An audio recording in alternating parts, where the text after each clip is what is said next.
Thief franchise has always had a sort of cult-like appeal. Typically, you need to use stealth and sneak past guards and make out with the loot scattered throughout the level.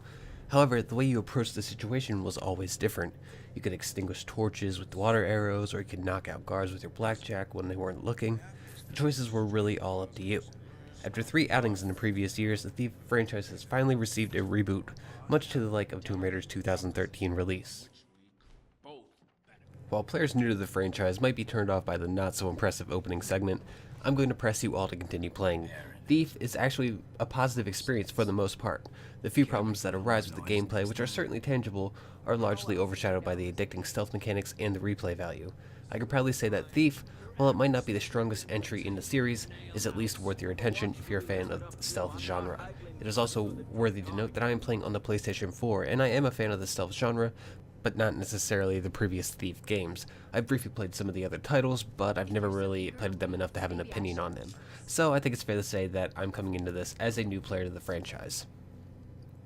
In Thief, you'll play as Garrett, the so-called master thief of a city known only as the City.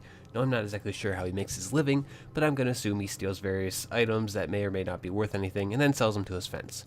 When you're first introduced to Garrett, he's running along the rooftops with another thief, Aaron, who helps introduce some of the basic mechanics used in Thief. Eventually you'll come across some sort of ritual, and your lady friend just so happens to fall right into the center of it. Garrett loses consciousness, and he wakes up a year later only to be smuggled back into the city, confused as to what's happened and where his lady friend disappeared to, and concerned about the sudden plague that has struck the city. Garrett tries to discern what exactly happened in the previous year. Unfortunately, my quick synopsis of the overarching goals and the story have probably did Thief more justice than it deserves. The story, in my opinion, is a thinly veiled, rushed, and cliched attempt that didn't really capture my attention.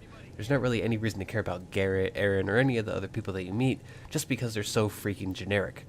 The voice acting isn't terrible, but the script is bland, and there's never really any quips or remarks to make anyone seem personable. The overarching goal throughout the game changes, but there's never any jaw-dropping moments or events that gave me the kind of incentive to keep playing just for the story. Not to mention, the ending is one of the most shoddily pieced together group of objectives and cinematics that I've ever seen in a video game. Fortunately for Thief, the stealth mechanics are solid to warrant entertainment. Your goal, as you'd expect from a game titled Thief, is to be as silent as possible and escape with the loot scattered throughout each level. You do this by hiding in the shadows and waiting for patrols to turn their back, and then darting past them with your new swoop ability.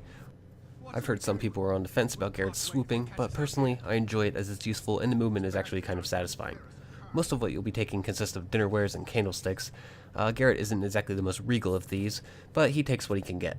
There are some more valuable treasures hidden throughout each level, but you'll really have to search for them. They're pretty well hidden.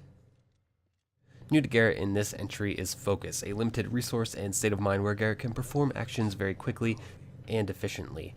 While in Focus, Garrett will be able to slow down time and open locked doors with ease or even take down guards in combat.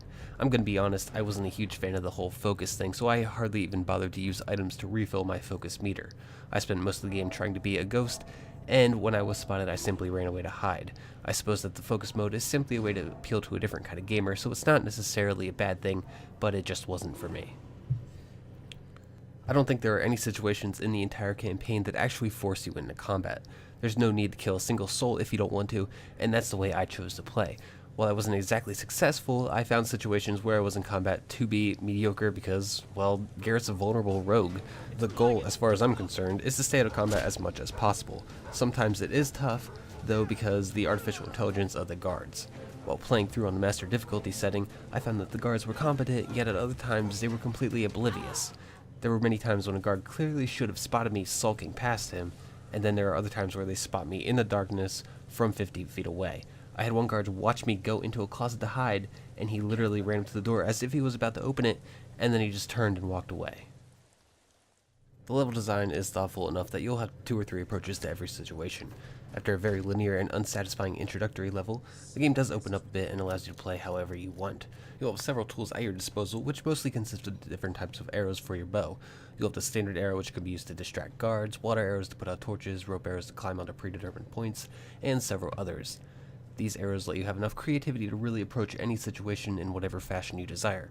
For example, you might be able to douse a torch with a water arrow, or alternatively, you can simply deal with the pesky guard that's on duty by shooting him in the face. After every mission, you're thrown into the city, a hub map that lets you wander around and visit several NPCs for side quests or items. Typically, I wouldn't have a problem with this, but the way the hub is designed is simply frustrating. In order to go between different areas of the city, you'll have to find very specific points where Garrett squeezes through an inconspicuous pile of crates, or open a window. Not only that, but the upper levels of this map are a maze.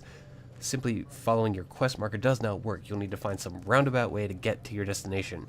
Not to mention that the climbing mechanics are very inconsistent. You'll be allowed to climb on certain crates, but others are off limits. There could be a ledge that Garrett could easily grab if he would just jump, but the game simply doesn't allow it. There's all too many of these in the city, and it really kills any sense of immersion. One thing that Thief does right, though, is the difficulty and the options. You have the ability to toggle different settings such as disabling saves, removing focus entirely, removing takedowns. There's even an Iron Man setting which deletes your save if you are killed. I played through once on the master setting, and now I'm currently going through again with the customized difficulty simply because it makes things so much more challenging and precise. You could also customize all manner of the HUD. The default overlay isn't bad by any means, but hey, options are good, am I right?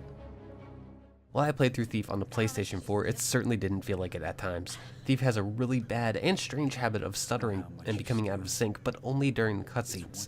The frame rate must have dipped to under 20 during certain cutscenes, but for the most part actual gameplay was a solid 30 frames per second. While textures are decent on most objects, the other aspects of the visuals, such as the shadows, are exceedingly average. In fact, I wasn't impressed in the slightest by any aspect of the visual design. It certainly looks better than its Xbox 360 and PlayStation 3 counterparts, but the PS4 and Xbox One versions of Thief are prosaic at best. Thief is certainly rough around the edges, and it's certainly not as polished as other games in its genre. Its AI can be quite dumb, the city is painful to navigate, the climbing mechanics can be inconsistent, but these problems are overshadowed by the better aspects of the game. The stealth mechanics and the difficulty customization, and the ability to choose your own approach really save this game from absolute mediocrity. Thief certainly isn't for everyone, but if you're a fan of stealth action games like Dishonored, or if you like Deus Ex Human Revolution, you'll get some enjoyment out of Thief. However, if you're on the fence about it or not a huge fan of stealthy games, I'd recommend renting it, borrowing it from a friend, or waiting until it's on sale. Once again, thank you all for watching our review on Thief. You can click the buttons on the left and the right to watch our previous reviews. You can also click that button up at the top to subscribe to us. You can read the whole written review by finding the link in the description or heading over to JumpToGamer.com.